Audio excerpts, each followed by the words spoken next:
All right, welcome everybody. Let's start with something very interesting as far as the show is concerned, which is that yesterday I was in Washington, D.C. and met with President Joe Biden. So let me tell you what this was all about. And I think there are some important takeaways here with regard to the next 4 years and so many things that we've all been talking about. So first and foremost, what was the context of this meeting? I went for a meeting with administration officials from what's called the Office of Digital Engagement.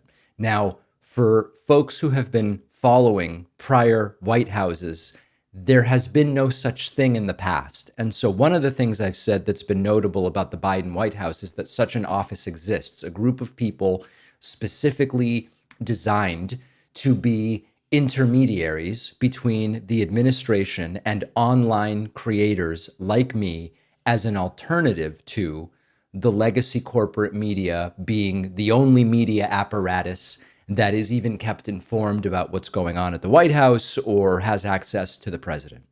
Now, I will give you the good and then the not so good.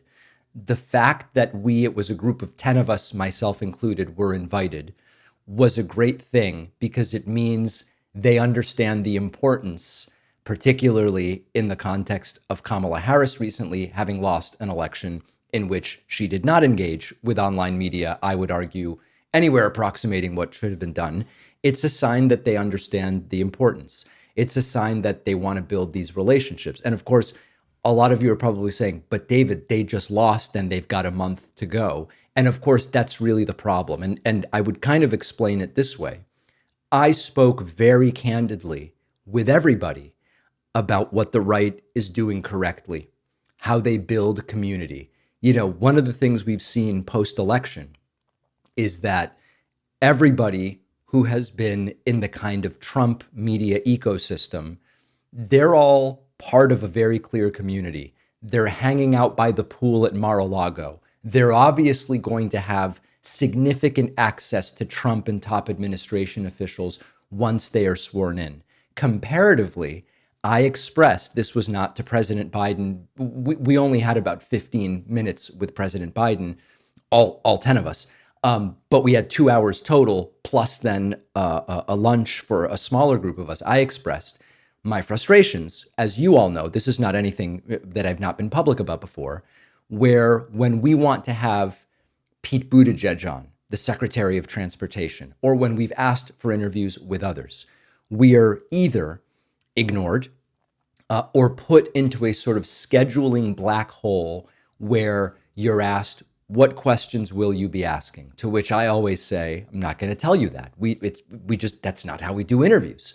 Can you do it at this one particular time 3 weeks from now? Sure.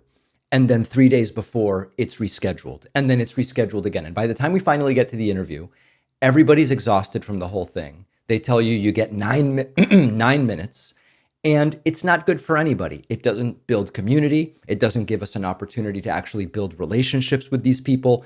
Nobody's happy with the interview. It doesn't do well, and it just benefits nobody. It's just an exercise in frustration. Contrast that with Charlie Kirk texts Trump. Charlie Kirk texts whoever. Now, I'm not saying give me Biden's cell phone number, but the point is we are so far from the idea that we need to do community first, and then let's figure out the details. They were extraordinarily receptive. And yet, the Harris campaign, which is a different entity, I think it's important. A lot of people may not know, the president and vice president, separate staffs, they are not working in concert the way some might imagine. They're not a unit in the sense they really have their own things. And the Harris campaign completely failed on this. And I was extremely clear and candid here as well. So there is certainly a bit of a too little, too late sort of reality here. And it was also very interesting to hear Joe Biden clearly know about what we're doing, understand and talk about the platforms, realize why it is that it makes sense to engage with us. And listen, I know it's sort of like, oh, great. 4 years from now, my hope would be that whoever is the nominee, particularly if it is someone younger, that will even more understand the sort of importance of these online platforms. Hopefully, they will from the beginning engage with us. Now, what was our ask? one of the great things I believe that came out of yesterday's meeting was making it clear that, hey, listen, you at the White House have done an increasingly better job of engaging with us over this last year of this presidency. What about the House and Senate? And this is another aspect, which is this is something that could be done right now. As I've told you before, and again, I don't think I'm violating any confidence by saying this thing. When we have a member of the House, we've occasionally had senators, it's mostly members of the House on the show. We work directly with that member's staff. There is no real coordination across shows, Midas Touch, Brian Tyler Cohen, et cetera. It's our team, right? Pat and John make contact and we try to schedule something. And it's always basically a nightmare with a few exceptions. Ro Khanna's team is really good at just like, yeah, let's get him on and he'll hop on his phone and get on. But for the most part, it's excruciating to really coordinate. We finally have made a little bit of contact with AOC now that she's following me and the show on Blue Sky. But for years, we've been trying to get AOC on. We usually don't hear anything back, or we hear, oh, like, yeah, check in a month or whatever. Bernie, same thing, etc. The ask we made was there should be a handoff from the Biden digital engagement team to a contact at the House and a contact at the Senate that can help really coordinate something similar to the Office of Digital Engagement at the White House, so that when Trump's in power and the deportations start and this, that, and the other thing, there is someone that can say, hey, let's bring the top 10, 15, 20 creators to the White House, meet with a bunch of members of the House and Senate, do interviews with everybody, set it up properly in a room that's properly lit with equipment, rather than doing this piecemeal thing where maybe we get Ron Wyden for 8 minutes and then Brian's got Bernie for 12 minutes. And it's completely uncoordinated in this way. And meanwhile, Trump's just got the ecosystem and he's got the Nelk boys and he's got Rogan and he's got Charlie Kirk and he's got the Fox News people and he's got the Newsmax people. It's just not going to work. So this was sort of like the outgoing request. And I think it's an important one. I don't know that it will happen. I will push for it to happen. But it was very clear that all of us as creators and even Biden's digital engagement staff, everybody recognized that we're just not doing it the right way. And the right is absolutely crushing us. So on the bonus show, we'll talk a little bit more about the kind of texture and some of the other things I did. I saw so many of our friends, Brittany Page and Jesse Dollimore, Luke Beasley, Adam Mockler, Dean Withers, Parker, the Meiselas brothers. All three of them were, I think, the three of them that are involved. I don't know if there's more. I think it's just the three. Ben, Brett, and Jordy. So many different people were there, and it was really great to catch up with everybody. And that's the other thing that was discussed, which is we all, White House aside, should be a community that's not so disjointed and where we are working together and trying to get some of these things going in a sort of coordinated and concerted way. So I think in a very negative environment where we just got crushed, and we know some of the reasons that we got crushed, and we know some of the areas where things need to be fixed, if there's anything to feel optimistic about, it's that everybody I spoke to yesterday is obviously demoralized by the results, but as independent media people, we have specific things in mind where we say, if we can accomplish these 5 things between now and the midterms, no matter what happens, we will be better off from a media ecosystem. We don't control policy for the Democratic Party. We don't control campaigns, but what we do control is the media ecosystem that we are a part of. How well functioning is it? How coordinated is it? There's a clear desire to do it, and I'm optimistic about that. I'll say more today on the bonus show. All right, we are once again hearing from the failed former and soon to be once again orange president, Donald J. Trump. Apropos of nothing, Donald Trump held a very strange press conference at his home in Florida. There's a sick nostalgia here, reminding me of what it was like from 2017 to 2021. Remember the COVID press conferences? For some of our younger or newer viewers, this is what it used to be like every day. It was not a fun time. in the United States of America. Now, I'm including numerous clips here because this was such a wide-ranging press conference and Trump's dangerous views on so many issues were illuminated. I think it's worth looking at in some detail because it really serves as a preview of what we are to expect over the next 4 years. Donald Trump announced he plans to sue Ann Selzer and the newspaper in Iowa that published that Iowa poll saying, hey, Harris is winning. Now, can you sue someone over a bad poll? I don't think so. Can you ruin their life by suing them, even if you don't prevail? Yes. That's what makes this so dangerous. Take a listen to the Orange Menace here. I see others. I have a few others that I'm doing. I'm going to, as an example, I'm doing this not because I want to. I'm doing this because I feel I have an obligation to. I'm going to be bringing one against the people in Iowa, their newspaper, which had a very, very good pollster who got me right all the time. And then just before the election, she said I was going to lose by 3 or 4 points, and it became the biggest story all over the world because I was going to win Iowa by 20 points. The farmers loved me, and I loved the farmers. And it was interesting the way she did it. She brought it down 2 weeks before. She said I was going to only win by 4. That was a big story. But that was good because she brought it down from like 22 points to 4 or whatever the number was, way up. Way up, an easy win. We never even thought to go there. Okay, so the point is he's going to sue someone. He liked her polls when they were favorable to Trump.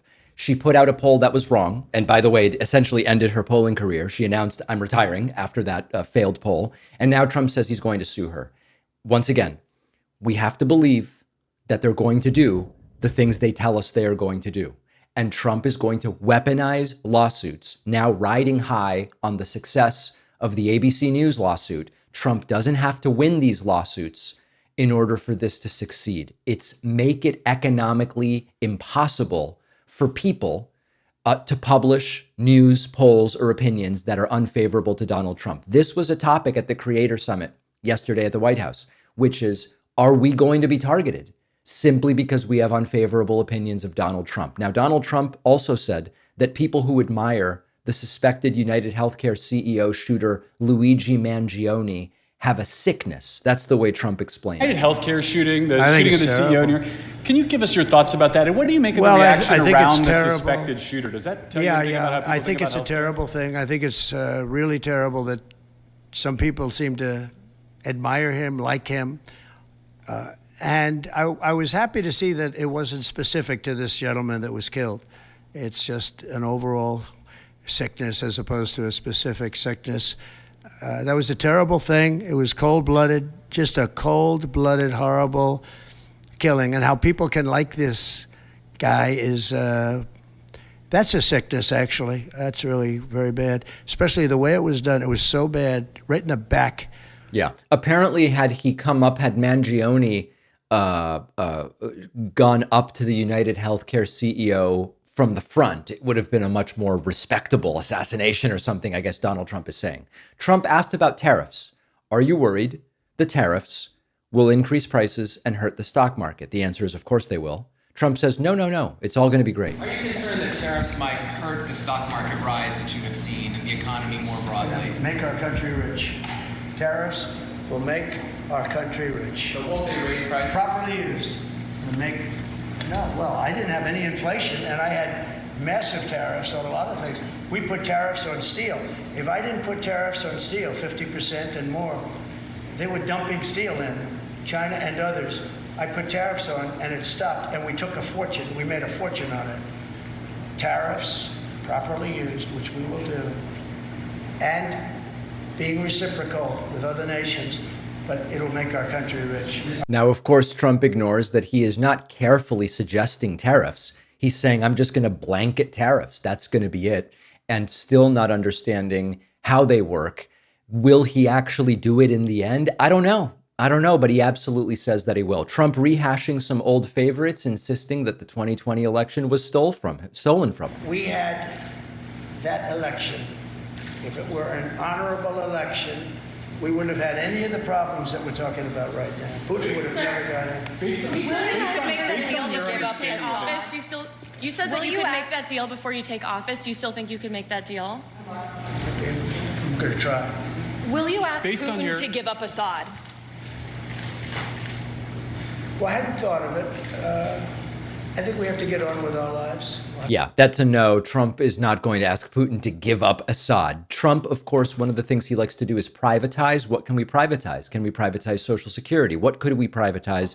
And Trump saying privatizing the Postal Service, not the worst idea he's ever heard. Really streamline the logistics of the post office, but they lose billions. Well, there is talk about the Postal Service being taken private. You do know that.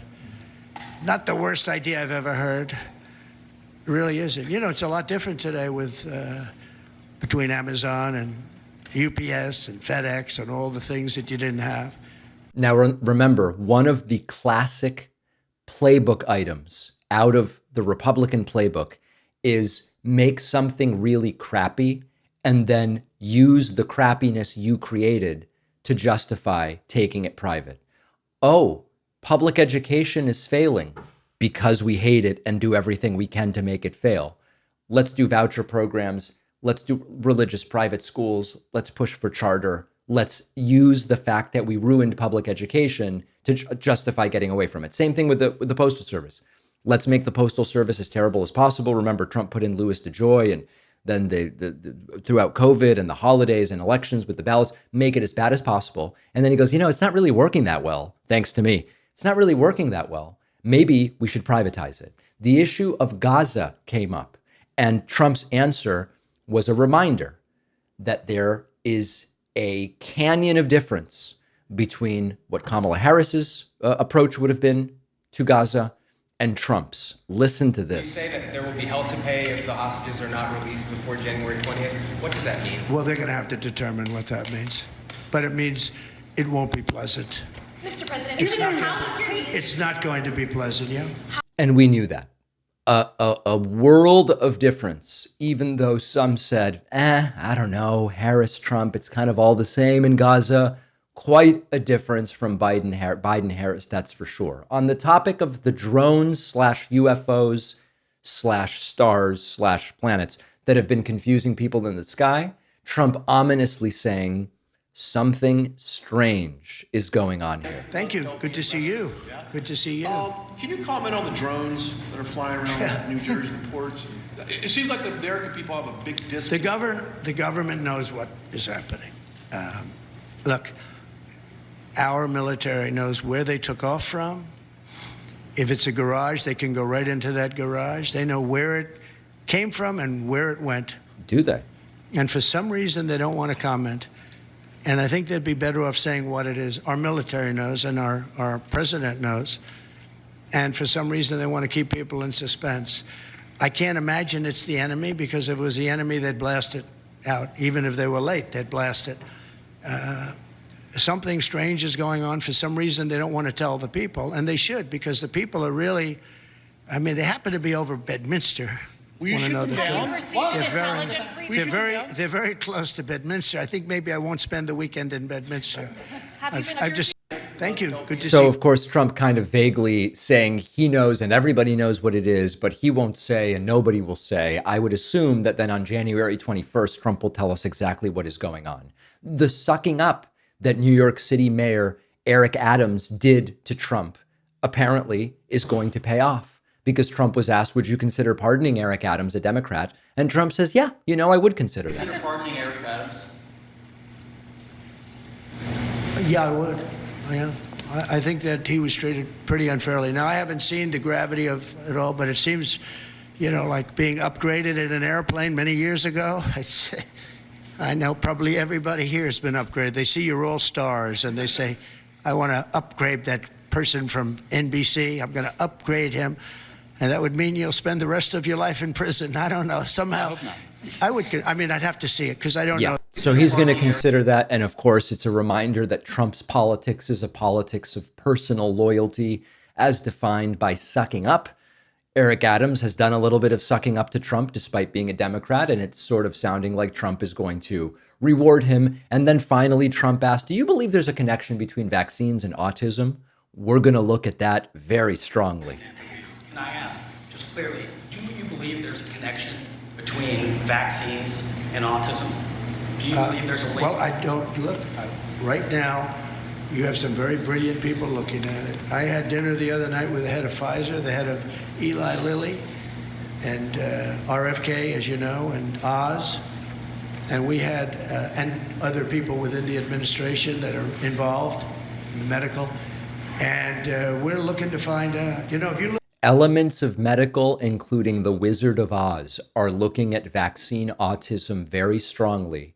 I won't delve into it now because Marjorie is getting involved in it and I'm going to deal with it later. But once again, playing coy and sort of rehashing one of the oldest debunked conspiracy theories in medical science, that vaccines are related to autism, Trump's using it to fire up a part of his base, even though, honestly, I highly doubt that Trump believes there is any connection. So these sorts of press conferences, orange, swollen, disoriented, confused, vindictive, and authoritarian, these likely will be the norm during this forthcoming presidency. If you want to learn a little bit about how it got this bad, I explain it all in my forthcoming book, The Echo Machine, which you can get at davidpakman.com/book. We'll take a quick break and be right back. All right, we have what I am calling opportunistic anti-vaxxerism that is now growing because there are many Republicans desperate to be back in the spotlight or to get the spotlight for the first time who are thinking to themselves, how can I sort of thread the needle between being a complete lunatic, which of course I am when it's with regard to Marjorie Taylor Greene, and also try to ingratiate myself with incoming cabinet members and with Donald Trump. Well, the perfect way right now is to play anti-vaxxer and to rehash the debunked notion that vaccines cause autism. Here is radical and repugnant, reactionary Republican Congresswoman Marjorie Taylor Greene. She put out an excretion on X where she said, quote, "I fully believe vaccines cause capital A autism. It's another example of crimes against humanity, and innocent babies, children, and their families are the victims." You know, sometimes when we say there is no evidence for X, what we mean is we haven't really studied it one way or the other. Like, we don't have, it might be true. We have no evidence this way, we have no evidence that way, but we really have no idea. In this case, when it comes to vaccines and autism, it's been studied, and we have endless evidence to the contrary. Vaccines simply do not cause autism. We have endless scientific literature. It's so extensive that at this point, claiming otherwise is either ignorance or you have a nefarious purpose of some kind. And that's probably what it is with Marjorie Taylor Greene. It all goes back to 1998. British doctor Andrew Wakefield published a study saying it looks like the MMR vaccine causes autism. The problem with the study was that it was based on 12 kids, way too small a number to prove anything. The methods were flawed. The 12 kids were brought directly to Andrew Wakefield. Lawyers looking to sue vaccine manufacturers were involved. Wakefield had a conflict of interest because he was paid by the lawyers suing the vaccine companies, and he was involved in a patent for a standalone measles-only vaccine, which could be an alternative to MMR if parents came to believe that there was a link between the MMR vaccine and autism. Endless researchers tried replicating the findings of Andrew Wakefield. They were unable to. Larger and better studies found no link between vaccines and autism. And ultimately what happened is that The Lancet, which published this paper, withdrew the paper. Andrew Wakefield lost his medical license, and that was the end as far as the science was concerned. We now know, with decades of research involving millions of kids, there's no connection between vaccines and autism. It's hard to find something that's been studied more. And Republicans love to use this phrase. And actually, I should be more precise. It's not just Republicans. Often conspiracy theorists love to say, they won't let you study X. They won't let you. In this case, it's been studied extensively. It's been studied arguably more than any medical question. We've had the open inquiry for decades. And the only thing that we can get out of bringing this up again is getting people to say, damn, maybe there is a link.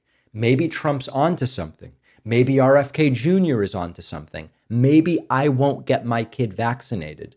And then next thing you know, you've got a measles outbreak, the way we've had in these anti-vax communities.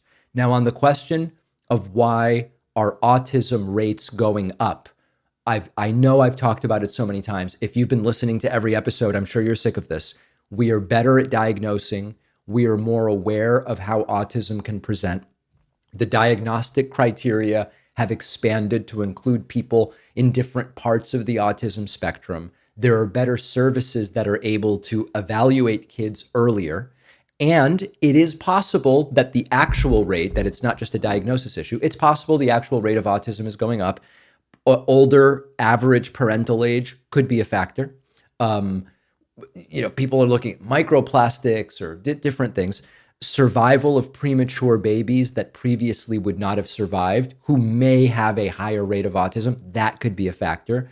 The one thing we have absolutely ruled out is vaccines and the MMR vaccine. So Marjorie Taylor Greene, her brain leaking out of her ear.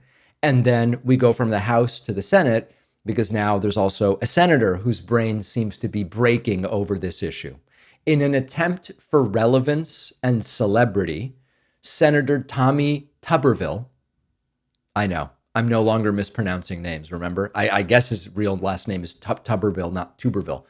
Republican Senator Tommy Tuberville said he met with RFK Jr. and was extraordinarily impressed with him. Oh, wow, what a great thing. And he made the claim that most of us know someone who might have died from the COVID vaccine. Of course, most of us know nobody who has died from the COVID vaccine. Take a listen to this. On vaccines, and some of the kind of views that he has espoused with regard to school mandates and things like that, are you worried about potential changes that could cause outbreaks here in America? Well, what I was excited to hear him about is get away from guessing and do facts, do science, get behind the science and stay with it. Don't be guessing. And that's what a lot of these vaccines have done. They haven't been 100% proven. If you look at the number of vaccines these young babies get over a short period of time, it's dozens and dozens of them. And he's totally against that. He wants to make sure that parents understand the good and the bad and the ugly, instead of just forcing parents to give vaccines to their kids. But now I want to focus in on forcing. We've already talked about the science, right? I don't need to redo that. We just talked about it in the context of Marjorie Taylor Greene. I want to talk about this forcing parents to give children's vaccines. No one is being forced. And in fact, if we do what Tommy Tuberville wants done, we are forcing organizations out of being able to decide for themselves what their vaccine policies are going to be. Let me tell you what I mean. Public schools require certain vaccinations for enrollment. There are exemptions. Some states have religious or philosophical exemptions that are allowed. I believe every state has medical exemptions.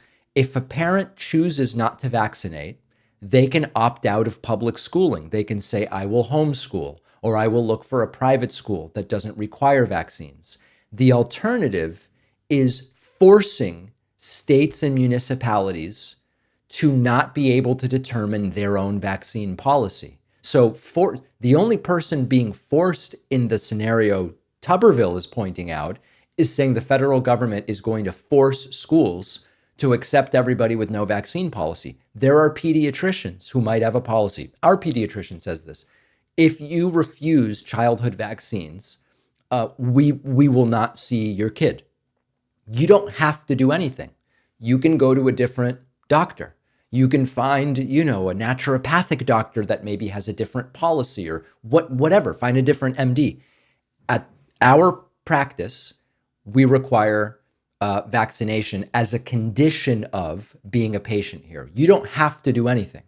These are practice decisions made by individual doctors, not government mandates. Summer camps. Many summer camps say to come to this summer camp, you need proof of this vaccine or that vaccine. Why? To reduce the risk of an outbreak running rampant in the middle of summer camp. If parents don't like it, they can say, oh, we'll go to a different camp. We will find a camp that has a different policy. So when you call it forced vaccination, you're acting as if there are no alternatives. In reality, it's conditions that are set by different independent entities. You can refuse the vaccines. There might be a consequence. You might have limited school options. It might be tougher to find the pediatrician that you want. But this concept of people are being forced to vaccinate, it is not happening. And it is, again, part of the ruse that they have really fleeced people with. Tuberville is getting involved in it. Marjorie Taylor Greene is getting involved in it. Let's hope that this dissipates. But the fear, of course, is that Trump and RFK are scheming to do something terrible on vaccination programs. If it happens, I'll tell you. Obviously, I hope that that's not the case. It's great to welcome to the program today Sasha Abramsky, freelance journalist and The Nation magazine's Western States correspondent. He's author of 10 books, including the recently published Chaos Comes Calling, The Battle Against the Far-Right Takeover of Small-Town America. Sasha, it's so good to have you on, and I have so many things I would like to talk with you about. Maybe to start, we've been following the growing involvement of Elon Musk in the forthcoming administration of Donald Trump. He's hanging out at Mar-a-Lago. He's in Paris with Trump. He's already at least potentially convinced Trump about some of the goodies that he would like for the benefit of his companies. What do you make of the origin story of how Musk initially got involved? Is it as simple as you dump $250 million into PACs and now you're Trump's friend, or is there sort of something more to it? I think there's something more to it. I think if you look at Musk's story over the last 5 to 10 years, it's a process of radicalization. And you see this among people, across the economic spectrum. And you see that it was accelerated by the pandemic, that the pandemic happens and a lot of people who were sort of mildly conservative before got radicalized by shutdowns, by vaccine mandates and so on. And Musk happens to be the richest person on earth, so we sort of assume his motives are different from everyone else. But I actually think if you look at Musk's trajectory, you see a very ordinary trajectory, which is you see a person who is not necessarily the politically savviest or most politically literate of individuals, who thinks he knows a lot more than he knows, and because he has hundreds of billions of dollars behind him, has the power to muscle center stage. And so when Trump sort of befriends Musk and Musk befriends Trump over the last 3 years, it becomes this instant bro fest. Both of them are very rich. Both of them have these enormous egos. Both of them believe that they know way more than they know, and that, in Trump's infamous phrase, they're the only person who can fix the woes of the world.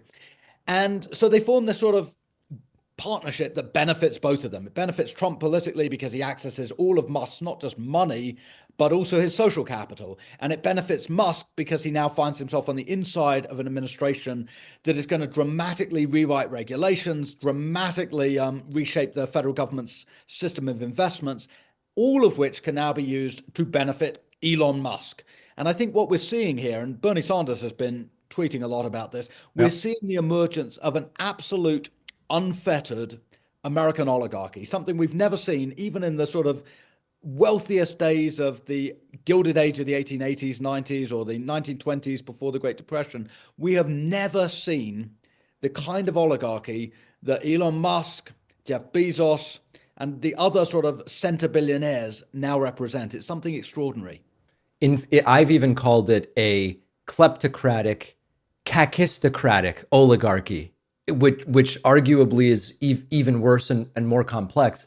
In the context of Project 2025, do you see Musk's desires as serving the goals of Project 2025, either implicitly or explicitly, or are these sort of different paths and trajectories? As far as I can see, they're an uneasy partnership. And that goes way beyond Elon Musk. There are these different constituencies that Trump is bringing together that sit well at the moment because they're all about power.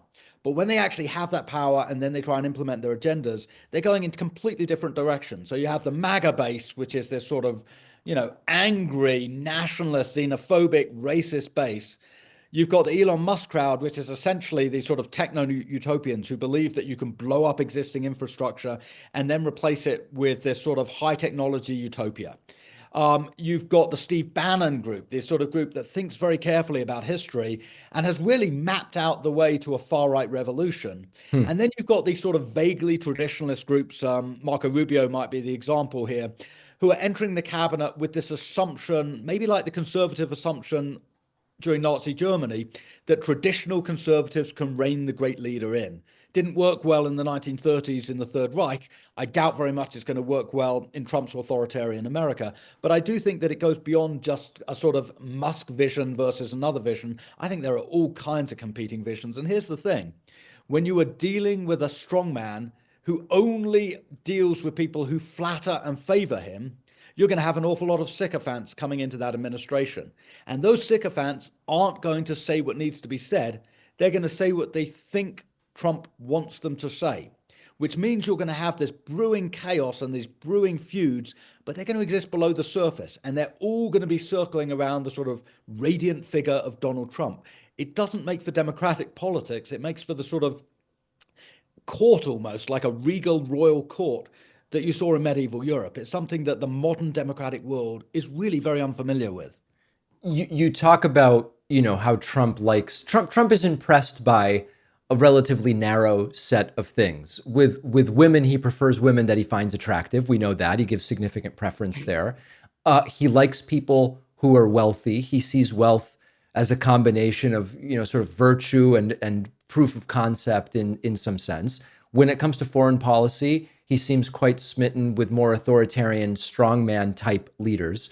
I've spoken to a bunch of people kind of in my space who are convinced that within a year, the Musk bromance completely implodes because of the clash of egos, and that ultimately there's going to be some kind of disagreement, and the loyalty that Trump expects just won't be there anymore.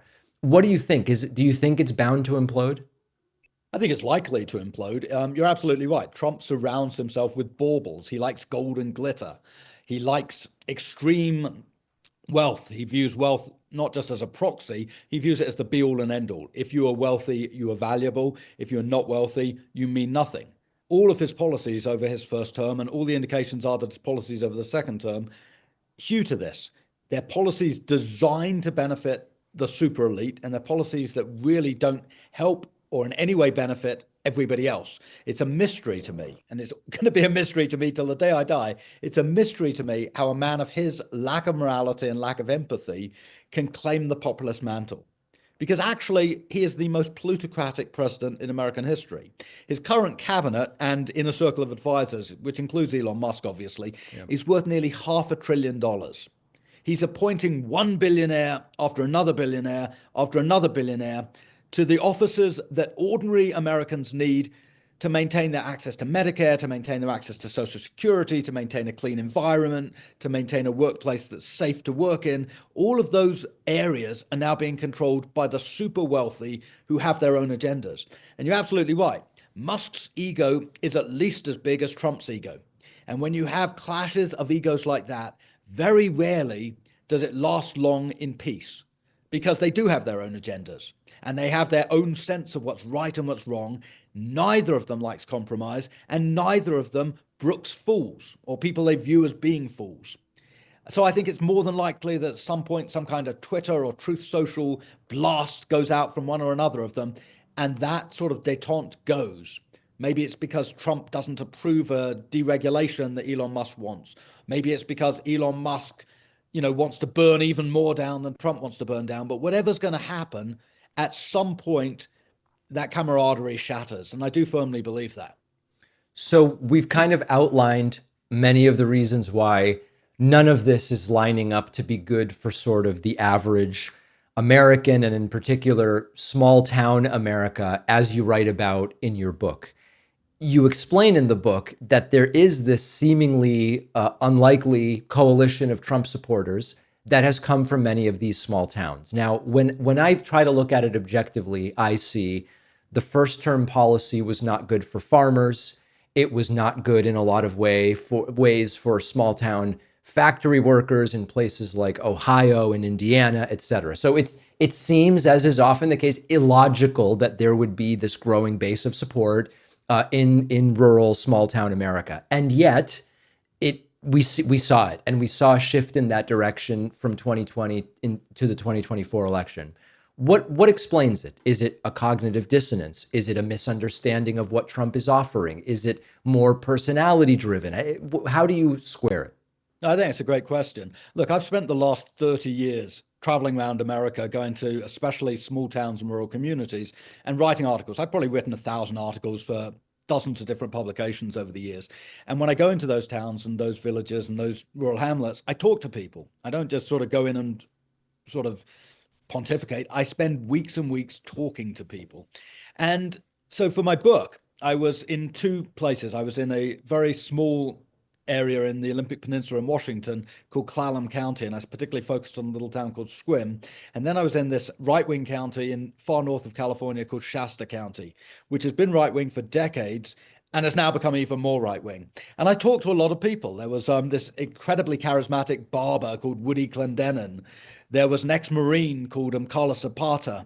There was a geriatric nurse called Jody Wilkie.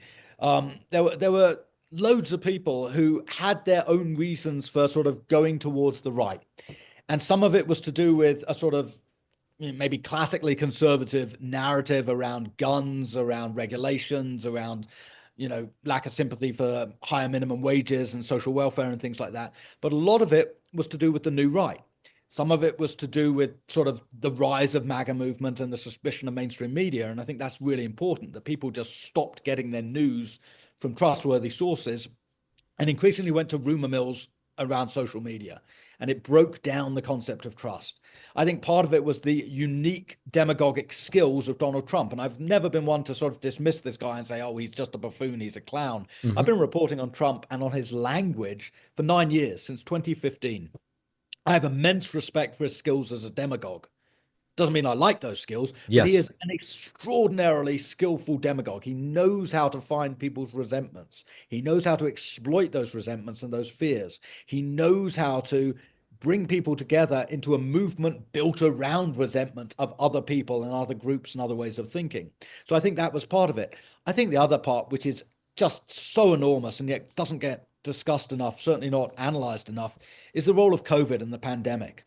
That, here you have this once in a century total dislocation because of a public health emergency. And it wasn't just, one area or one state or one region. It wasn't just one country. It was the entire world skidded to a halt in 2020 and went into lockdown. And the consequences were immense. The psychological dislocation, the sense of distrust of government, because a lot of people just didn't understand the epidemiology, didn't understand the idea that you could have exponential growth, that you could have very low infection rates 1 week, but if you did nothing, you would have extraordinarily high infection rates maybe a month or two later. And so you had these lockdowns that were kicking in the spring of 2020. And in rural areas like Shasta County, there were almost no infections at the time. So you had locals who were extraordinarily antipathetic to the idea of a lockdown. Right. They thought it was, inimical to local liberty. They didn't understand why churches had to be closed, why schools had to be closed, why non-essential businesses had to be closed. And it fuels this resentment. And you start seeing people turning up at Board of Supervisors meetings, some of them with guns, some of them in costume, all of them angry and all of them shouting. And you have this sort of degeneration of civic discourse where in-person meetings or Zoom meetings, when these meetings went onto Zoom, just became this sort of exercise in incivility. And then you had the internet, which gives people this sort of imprimatur, this right to be aggressive, because it's anonymous. You can go online, you don't have to use your real name. You're angry at your public health officer because your public health officer has recommended social distancing or suggested people wear masks or whatever it might be. You look up the name of your public health officer, and then you send her a death threat, or you send her this sort of awful screed of the most misogynistic terms you can conjure up. And that's what was happening in 2020. And so you had this sort of utter breakdown of civility and the injection of a language of violence right into the heart of the body politic, not just at the national level, but in these small places like Shasta County or Sequim in Washington. And I found it fascinating. I was there, I was interviewing people, I was looking at these social media postings as they came online, and I was seeing this decline of civility. And I think we're sort of in the long tail, the aftermath of all of that. The COVID emergency is over, we get on with our lives now, but the psychological ramifications of that period of dislocation is with us. And it's playing out in our politics, and it's pushing politics in this weird sort of anti-authoritarian language right, which actually is very authoritarian. So they use the language of personal liberty. They use the language of freedom from government intervention. They demonize public health workers like Anthony Fauci, for example. But in actual fact, it's a really authoritarian project, because when those people get power, we're seeing the consequences, not just locally, we're now seeing it nationally. Trump's attack on the free press, the rise of this sort of very oligarchic, kleptocratic elite, the idea that nonprofits can be defunded or even gone after as being terrorist organizations if they say things or do things that Donald Trump disapproves of. Congress, the House committee yesterday, recommended that Liz Cheney be prosecuted for daring to investigate Donald Trump's role in the January 6th uprising. Yes. Well, this is Orwellian. You know, if we're in a situation where somebody can basically trigger an insurrection against the US government, not be convicted because he runs out the clock, comes back into power, and then launches prosecutorial efforts against the investigators. Yes. Well, that's the world of Hitler. That's the world of Stalin. That's the world of Putin. That is the world of authoritarianism. It's a really dangerous path that we're heading down. I hope we can find a way to sort of pull back from this before it's too late. I hope so too. We've been speaking with Sasha Abramsky, freelance journalist, The Nation magazine's Western States correspondent, and also the author of numerous books, including Chaos Comes Calling, The Battle Against the Far-Right Takeover of Small-Town America. Sasha, really great having you on. I appreciate your time and insights today. Oh, it was a joy. Thanks for having me. All right, let's talk about everybody's favorite topic, tax policy. I want to talk about why the sort of tax plan supported by Donald Trump and many Republicans simply cannot work at a core level. And this is bigger than Trump. This is simply about the importance of understanding how, when you pull or push the levers of fiscal and monetary policy, only certain outcomes are possible. And a lot of what we are currently being fed by Trump and the people who are saying his ideas are great has been debunked with 100 years of economic data. So we're really talking here about supply side economics. It's the fairy tale that if you lavish corporations and millionaires with tax cuts, the wealth you hand them trickles down to everybody else, and it's just so awesome for everybody. And it's kind of the economic equivalent of believing that you can breed a unicorn to spit out gold bars and then everybody just has more money. In reality, what trickle-down economics spits out is deficits, usually stagnant wages, and inequality that goes up. And right now, Donald Trump is rolling out a 2024 tax plan, 2025 tax plan, that will just double down on that. It has never worked. It will not work this time because it can't work. At the core of supply side economics is the idea that if you slash taxes on the rich and on corporations, they will say, "Thank you, sir, for the tax cut. May I have another?" And then they will say, "I'm now going to invest. I'm going to create jobs with my tax cut," and everything will just grow. And maybe it sounds nice on paper. I mean, the idea that everything's better for everybody, sure, it sounds nice. The problem is it doesn't work in the real world. In particular, it doesn't work because people usually invest based on demand for what they're selling, not because they just got a tax cut. We tried it with Reaganomics. In the 80s, Reagan's huge tax cuts were supposedly going to supercharge growth. GDP went up a tiny bit, but the deficit went way up. Income inequality went way up. And you had the bottom 99% getting table scraps, and the top 1% had a party, and wages were basically flat. We have the example of the Bush tax cuts. Another round of breaks I'm talking about George W. Bush, another round of tax cuts for the wealthy. And we saw some of the weakest job growth in modern American history, more inequality, and then it was capped off with the worst economic collapse since the Great Depression. We have Trump's tax cuts from 2017. The Tax Cuts and Jobs Act, and it was sold to us as this kind of like magic potion for economic growth, which we were told would pay for itself. The idea there is the tax cuts will stimulate so much growth that even though the cuts reduce government revenue, all the growth they generate will increase government revenue and it pays for itself. We didn't get it. We got corporate windfalls. We didn't get any trickle down. Corporations funneled a bunch of the money that they saved on taxes into stock buybacks to drive up the price of their stock, disproportionately held by a small number of shareholders. Workers saw very little. And meanwhile, the debt just exploded. The deficit soared by $984 billion in 2019. This was before COVID even entered the picture. And GDP growth, barely Obama era level. Somehow, Obama, without these huge tax giveaways, saw roughly the same economic growth as Trump with the massive tax cuts for the rich. So we know it didn't work. Reagan, Bush, Trump. Trump's at it again. More giant tax cuts for corporations and the ultra wealthy. The reality is that historically, when top marginal tax rates were higher, like the 40s, 50s, 60s, 70s, the economy grew faster and inequality was lower. Now, that doesn't mean in any environment, super high marginal tax rates will generate that, but it is proof that in certain situations, it certainly doesn't hamper growth. Cutting taxes on the rich does not jumpstart growth, but it does pad the pockets of those at the very top.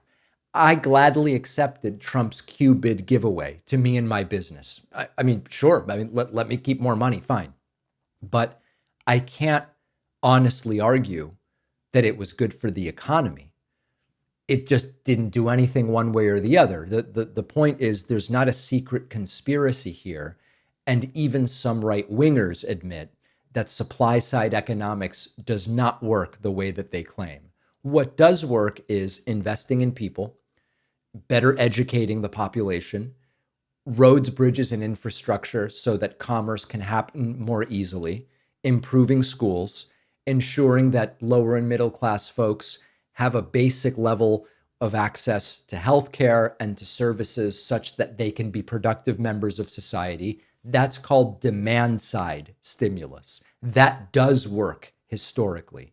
And we're not going to see that under Donald Trump because he doesn't care about it or believe in it, and neither do the people that he's hiring. But anytime you hear a supply side trickle down idea presented, we know it doesn't work because of Reagan, Bush 2, and Trump's first term. All right. I want to talk a little bit about something that we have built, which now may be taken away. We have nearly 1 million followers on TikTok, and there are many other progressive creators with far bigger followings. One of the things that has shaken out is that TikTok is a far more balanced platform politically than many others, like, for example, X, the platform formerly known as Twitter. And we now have a situation where, indeed, TikTok may be banned in the United States. Now, there is a lot that is still out there that we don't know. There is sort of a deadline of Trump's inauguration. There are some hoping the Supreme Court steps in.